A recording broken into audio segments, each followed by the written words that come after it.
Pastor Chris Laughlin, Emmanuel Lutheran Church. Today's text is Luke 19:28 through 40. In Jerusalem on that first Palm Sunday, there were actually two processions into the city. The one we see in the Gospels is Jesus' entrance on a borrowed donkey with palm branches on the road in front of him, flanked by his disciples, students, surrounded by cheering crowds.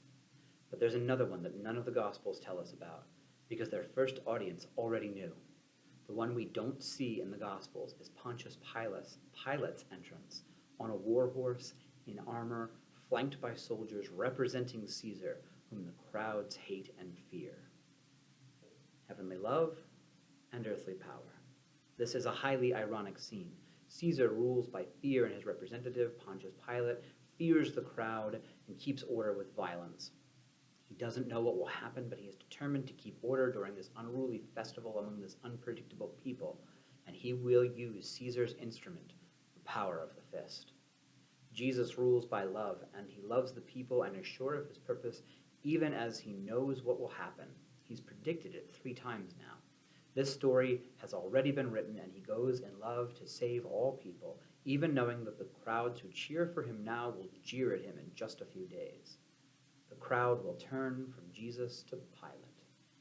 And still Jesus rides into town. The irony is inconceivable and draws the two ways into sharp contrast. The way of the world, power and violence, and the way of God, love and self-sacrifice. These two ways are represented by the two processions. Even during those processions, the crowd is fickle and both men know it. Still, Jesus chooses the road to Jerusalem, knowing that today's cries from the crowd will become a different kind of shouting in less than a week. These two processions present us with two options: the way of love, the way of God, the way of power, the way of the world. Jesus chooses the way of love for us. Amen.